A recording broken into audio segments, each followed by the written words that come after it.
अस्सलाम वालेकुम dear students. आज हम केमिस्ट्री सेकंड ईयर चैप्टर 7 का लास्ट टॉपिक डिस्कस करने जा रहे हैं, आइसोमेरिज्म। आइसोमेरिज्म में हम इसकी डिफरेंट टाइप्स स्टडी करेंगे। इसकी दो मेजर टाइप्स हैं, इसकी डेफिनेशन भी हम देखेंगे, टाइप्स देखेंगे, एग्जांपल्स भी स्टडी करेंगे। तो सबसे पहले हम आइसोमेरिज्म की डेफिनेशन की तरफ आते हैं कि आइसोमेरिज्म एक्चुअली है क्या चीज़। आइसोमेरिज्म एक फिनोमिना है दो या दो से ज़्यादा कंपाउंड्स का जिनका मॉलिक्यूलर फार्मूला सेम हो, लेकिन स्ट्रक्चरल फार्मूलाज अगर उनके डिफरेंट हैं और उनकी प्रॉपर्टीज़ भी फिर यकीनन डिफरेंट हो जाती हैं, तो वो जो कंपाउंड्स हैं वो एक दूसरे के आइसोमर्स कहलाएंगे और इस फिनोमिना को हम आइसोमेरिज्म कहते हैं। अगेन देख लें, एग्जिस्टेंस ऑफ टू और मोर compounds in different structures but having same molecular formula, these two compounds will be called as isomers and this phenomena is called isomerism।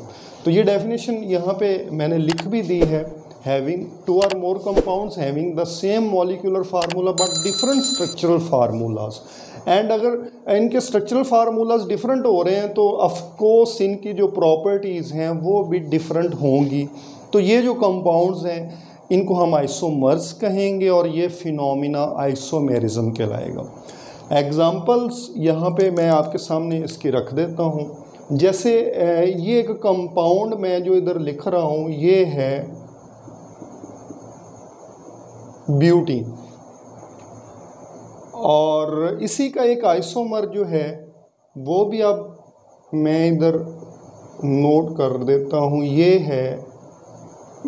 ये आइसोब्यूटेन है और ये नॉर्मल ब्यूटेन है। अगर आप इनका मॉलिक्यूलर फार्मूला देखें तो वो दोनों का C4H10 है, लेकिन स्ट्रक्चर इनके डिफरेंट है जिस वजह से ये डिफरेंट कंपाउंड है। ऑर्गेनिक केमिस्ट्री के जब हम बात करते हैं कि इसके कंपाउंड्स की तादाद 10 मिलियन से ज़ायद है, तो वो जो 10 मिलियन से ज़ायद ऑर्गेनिक कंपाउंड्स बने हैं वो एग्जैक्टली यही रीज़न है कि आप इनमें स्लाइड्स ही चेंज करते जाते हैं, इनके नए कंपाउंड बनते जा रहे हैं, आइसोमर्स बनते जा रहे हैं। एक बात यहाँ पे और भी ज़हन नशीन कर लें कि आइसोमर्स उस कंपाउंड के बनते हैं जिसमें कार्बन एटम्स की तादाद एट लीस्ट 4 हो, यानी 3 से ज़्यादा अगर कार्बन के एटम्स होंगे तो उसके आइसोमर्स पॉसिबल हैं। और जितने जितने आप कार्बन एटम्स की तादाद बढ़ाते जाएंगे, जैसे जैसे बढ़ाते जाएंगे, वैसे वैसे आइसोमर्स की जो तादाद है वो बढ़ती चली जाएगी। इवन कि जब कार्बन एटम्स की तादाद जो है वो 30 या उससे प्लस में हो जाती है किसी भी कंपाउंड में, तो उसके आइसोमर्स की जो तादाद है वो बिलियंस में चली जाती है। तो ये पॉसिबिलिटीज़ हैं, जैसे जैसे कार्बन एटम आप बढ़ाते जाएंगे नई नई अरेंजमेंट्स हमारे सामने आती जाती हैं और नए जो आइसोमर्स हैं वो बनते चले जाते हैं। This was all about the definition of isomers and now we are going to discuss its types. It has two major types. The first one is structural isomerism and the second one is geometric isomerism। अब हम बात करने जा रहे हैं structure isomerism के हवाले से। स्ट्रक्चरल आइसोमेरिज्म की जो है वो फर्दर टाइप्स हैं। तो पहले तो मैं एक एग्जांपल जो है वो आपके सामने कोट कर देता हूँ, बल्कि ये जो एग्जांपल लिखी हुई है ऊपर डेफिनेशन में ये एक्चुअली स्ट्रक्चरल आइसोमेरिज्म की ही एग्जांपल है। तो अब हम इसकी टाइप्स की तरफ आते हैं।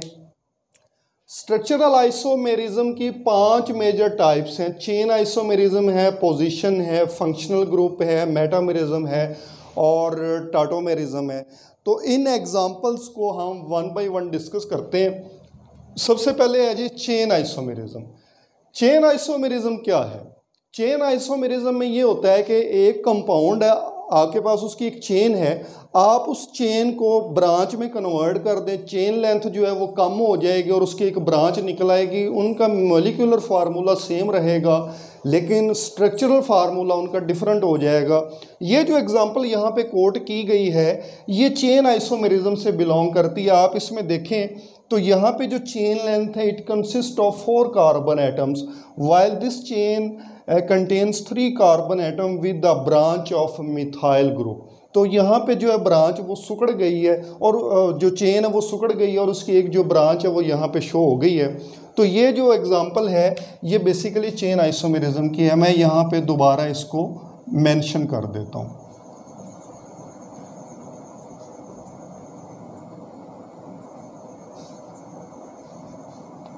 ये नॉर्मल ब्यूटेन है। जो स्ट्रेट चेन कंपाउंड्स होते हैं उन्हें हम नॉर्मल कहते हैं, एन ब्यूटेन।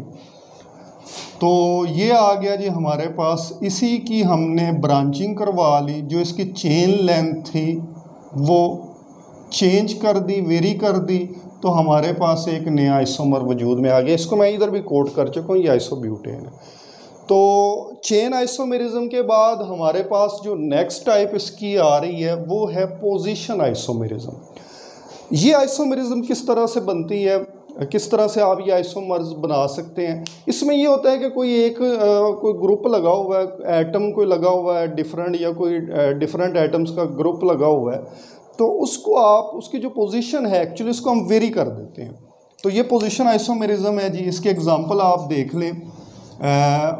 मैं यहाँ पे जो एग्जांपल कोड करने जा रहा हूँ वो है 2 क्लोरो पेंटेन है जी हमारे पास। ये 2 क्लोरो पेंटेन मैंने आपके सामने लिख दी। इसी क्लोराइड को जो है वो हम यहाँ से मूव करवा दें थोड़ा सा। हम इस क्लोराइड को 2 क्लोरो की बजाय अब ले गए हैं जी 3 क्लोरो वाली पोजीशन पे। ये जो क्लोरीन है जी, ये हो गया जी 3 क्लोरोपेंटेन। तो किया क्या हमने सिर्फ जो क्लोरीन है उसकी पोजीशन को चेंज कर दिया है। पहले वो कार्बन नंबर 2 पे थी, अगर हम इधर से नंबरिंग करें 1 2, ये कार्बन नंबर 2 पे है। देन वो कहाँ पे चली गई है जी, वो कार्बन नंबर 3 पे चली गई है। ये 2 क्लोरोपेंटेन है, ये 3 क्लोरोपेंटेन है। तो अगर आप इनका कंपैरिजन करें, इनका तकाबली जायज़ा लें, तो ये पोजीशन आइसोमेरिज्म के ज़ुमरे में ये टाइप आती है जी। इसके बाद आ जाएं जी फंक्शनल ग्रुप आइसोमेरिज्म। यहाँ पे क्या होगा कि कंपाउंड 2 होंगे, मॉलिक्यूलर फार्मूला उनका सेम होगा, लेकिन these 2 compounds will belong to different class of organic compounds। ये मुख्तलिफ क्लास से तल्लक रखेंगे, मुख्तलिफ फैमिली से होंगे। क्यों मुख्तलिफ फैमिलीज होंगे? क्योंकि इनमें फंक्शनल ग्रुप डिफरेंट होंगे। एग्जाम्पल आप इसकी देख सकते हैं जी। मैं एग्जाम्पल यहाँ पे कोट कर रहा हूँ इथाइल अल्कोहल की, और दूसरी जो एग्जाम्पल मैं यहाँ पे कोट करने जा रहा हूँ वो है डाईमिथाइल ईथर की। तो ये जो 2 कंपाउंड्स हैं ये अल्कोहलिक फैमिली से है और ये ईथर लिंकेज, ये 2 डिफरेंट फैमिलीज़ हैं। लेकिन अगर आप इनका मॉलिक्यूलर फार्मूला देखें तो वो दोनों कंपाउंड्स का C2H6O ये बनता है। तो ये डेफिनेटली आइसोमेरिज्म है।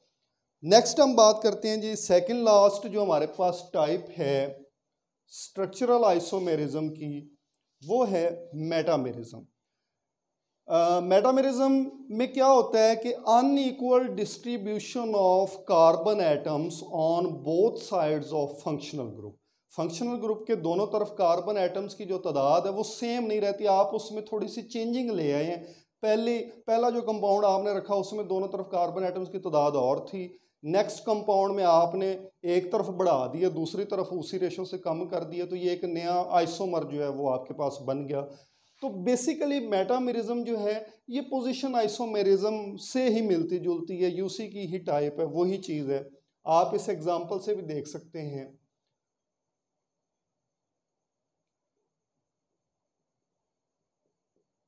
ये कंपाउंड मैंने लिखा है, नाम है इसका डाई इथाइल ईथर। इथाइल इधर भी है, यहाँ पे भी है, तो ये डाई इथाइल ईथर हो गया।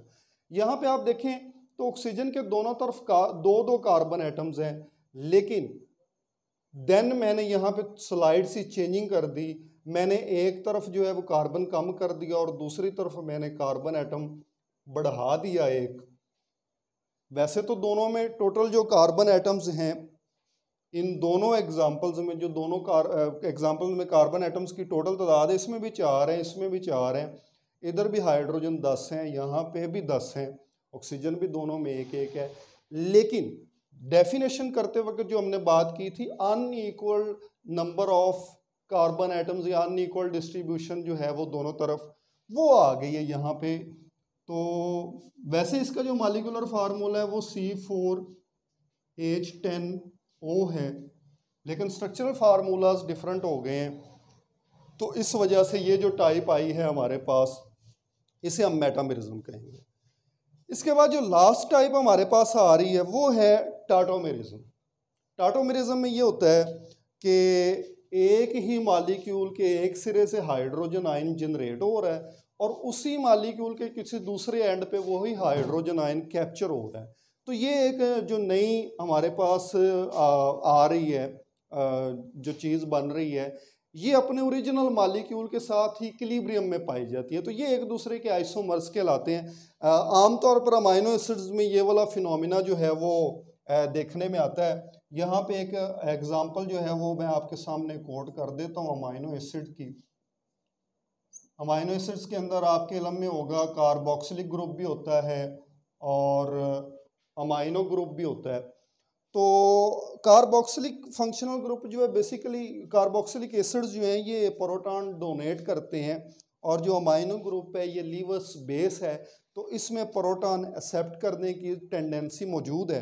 तो यहाँ से ये जो हाइड्रोजन आयन है it will migrate toward amino group, ये इसको कैप्चर कर लेगा। तो इस तरह से ये एक इक्विलिब्रियम जो है वो डायनामिक इक्विलिब्रियम यहाँ पे एस्टेब्लिश हो जाएगा। उसको आप यूं लिख सकते हैं, ये NH3 पॉजिटिव हो जाएगा। तो ये जो कैफियत यहाँ पे पैदा हुई है ये वाली, ये टाटोमेरिज्म में आता है। और ये जो एक प्रोडक्ट आपके सामने बनी है इसको हम ज़्विटर आयन का नाम देते हैं, ये ज़्विटर आयन है। ये तो था स्ट्रक्चरल आइसोमेरिज्म के बारे में। अब हम बात करते हैं ज्योमेट्रिक आइसोमेरिज्म के बारे में, कि ज्योमेट्रिक आइसोमेरिज्म जो है वो बेसिकली क्या चीज़ है। ये इसका एक फुल व्यू है, तो अब इसको मैं अरेज करता हूँ। ज्योमेट्रिक आइसोमेरिज्म के बारे में अब हम डिस्कस करते हैं। ये इसकी जो सेकंड मेजर जो टाइप है वो अब हम डिस्कस करने जा रहे हैं।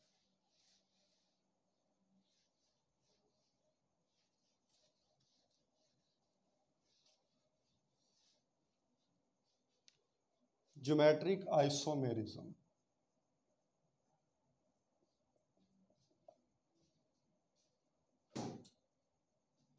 जी, ज्योमेट्रिक आइसोमेरिज्म आमतौर पर उन कंपाउंड्स में पाई जाती है जिनमें at least one double bond हो, और डबल बॉन्डेड कार्बन के साथ जो है जो ग्रुप अटैच हो वो लाजमन एक दूसरे से डिफरेंट हो, यानी ये जो कार्बन के साथ ग्रुप अटैच हैं दोनों, ये एक दूसरे से डिफरेंट होने चाहिए। जैसे यहाँ पे आप देख सकते हैं कि मैंने यहाँ मिथाइल ग्रुप अटैच किया, इधर हाइड्रोजन है। सिमिलरली यहाँ पे हमारे पास जो ग्रुप मौजूद है वो, ये दोनों जो ग्रुप हैं वो भी एक दूसरे से डिफरेंट होने चाहिए। जैसे यहाँ पे भी मैंने एक दूसरे से डिफरेंट ग्रुप अटैच कर दिए हैं। तो ज्योमेट्रिक आइसोमेरिज्म में ये होता है कि फंक्शनल, ये जो उसका मॉलिक्यूलर फार्मूला वो तो अभी भी सेम होगा, लेकिन ये जो अरेंजमेंट है, स्पेशियल अरेंजमेंट, स्पेस में जो अरेंजमेंट होती है ये एक दूसरे से डिफरेंट जैसे जैसे होती जाएगी वैसे वैसे ये सिस और ट्रांस होती जाएगा। अगर आप यहाँ पे देखें तो जो एक जैसे फंक्शनल ग्रुप हैं वो एक तरफ हैं, दोनों मिथाइल जो हैं वो एक तरफ हैं, दोनों हाइड्रोजन जो हैं वो एक तरफ हैं। तो इस तरह की जो अरेंजमेंट होती है इसको हम सिस कहते हैं, सिस आइसोमेरिज्म। और अगर यही जो ग्रुप हैं वो एक दूसरे से अपोजिट हो जाएं, रोटेशन आ जाए, जैसे यहाँ पे आप देखें कि इसको ये अगर रोटेट हो तो फिर जो कैफियत होगी वो कुछ इस तरह से होगी। अब ये जो सेम ग्रुप हैं, पहले तो वो थे सेम साइड पे इसलिए हमने इसको सिस कहा था, लेकिन यहाँ पे क्या हुआ है कि जो सेम ग्रुप हैं वो एक दूसरे के अपोजिट चले गए हैं। इस तरह की जो अरेंजमेंट होती है उसे हम कहते हैं ट्रांस आइसोमेरिज्म। एक बात का ख्याल रहे कि आपने जब नई आइसोमेरिज्म डेवलप करनी है तो उसके लिए ये, जैसे मैंने इधर एक एग्जांपल ये वाली दी, देन मैंने यहाँ पे चेंज कर दी। जब आप इधर चेंज करेंगे तो यहाँ पे चेंजिंग नहीं कर रहे, अगर आप इधर भी वो ग्रुप चेंज कर दे देन तो सेम ही आ जाएंगे। फिर यहाँ पे जैसे इधर मिथाइल है, इधर भी मिथाइल ही आ जाएगा, तो वो आइसोमेरिज्म इस तरह से पॉसिबल नहीं है। एक एग्जांपल हम और इधर देख लेते हैं आइसोमेरिज्म की। ये मेरे पास क्लोरीन है, यहाँ पे इधर जो है वो मिथाइल ग्रुप है, इधर मेरे पास आयोडीन आ गया और यहाँ पे आ गया हाइड्रोजन। अब बात ये है कि आयोडीन और क्लोरीन जो है ये दोनों हैलोजन फैमिली से बिलोंग करते हैं। ऑल दो कि ये डिफरेंट दोनों एलिमेंट्स हैं, लेकिन ये एक ही फैमिली से बिलोंग करते हैं, इसलिए हम इनको सिमिलर ही कंसिडर करेंगे, एक दूसरे से मिलते जुलते। तो चूंकि ये सेम ग्रुप एक तरफ है और जब इस तरह की कैफियत हो तो तब हम हाइड्रोजन को भी अल्काइल फैमिली का मेंबर ही तस्वर कर लेते हैं। ये इससे मिल रहा है तो इसको भी हम सिस कहेंगे, सिस। और जब आप दूसरा इसके आपके पास ऑप्शन क्या हो सकता है इसके अंदर, वो ये है कि क्लोरीन जो है वो नीचे साइड पे हो और मिथाइल ग्रुप जो है वो ऊपर वाली साइड पे हो।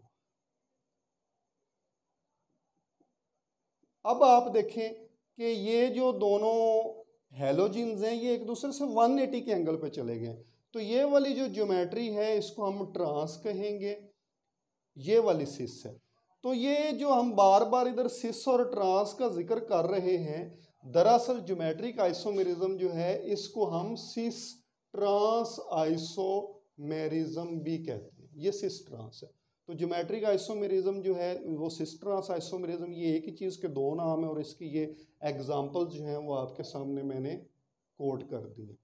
ये एग्जाम्पल 1 हमने कोड की और ये एग्जाम्पल 2। अब एक क्वेश्चन और है ज्योमेट्रिक आइसोमेरिज्म में अक्सर वो पूछ लिया जाता है, why rotation along double bond is not possible. Double bond के अलोंग रोटेशन जो है वो क्यों पॉसिबल नहीं है? उसका आंसर बड़ा सिंपल सा है। अगर तो सिंगल बॉन्ड होना, सपोज ये सिंगल बॉन्ड है, यहाँ पे आप जैसे मर्जी रोटेट करते रहे, सिंगल एक्सिस है, इसको कोई इश्यू नहीं है, सिंगल एक्सिस के अलोंग चीज़ें रोटेट हो जाती हैं। लेकिन जब डबल एक्सिस हो जाएगा ना, जैसे ये टू एक्सिस हैं, दो चीज़ों के दरमियान टू एक्सिस है, इसकी रोटेशन पॉसिबल नहीं अनटिल अनलेस कि ये ब्रेक हो जाए। ये ब्रेक हो गया, यहाँ पे ये रोटेशन पॉसिबल नहीं। यहाँ पे भी जब आप इसको रोटेट करने की कोशिश करेंगे तो डबल बॉन्ड में चूंकि एक वीक बॉन्ड होता है, पाई बॉन्ड, वो ब्रेक हो जाता है। वो ब्रेक जब होगा तो ये हमारा ये सारा मकसद ही खत्म हो गया। इसलिए डबल बॉन्ड के लॉन्ग रोटेशन पॉसिबल नहीं है। रोटेशन तभी होगी जब वो डबल नहीं रहेगा। अगर तो आप उसको रोटेट करने पे बजिद हैं तो फिर आपको एक बॉन्ड से हाथ धोना पड़ेंगे, आपको वो बॉन्ड सिंगल करना पड़ेगा। This was all about the today's lecture. Hope so कि आपको इसकी समझ आई होगी। Thank you.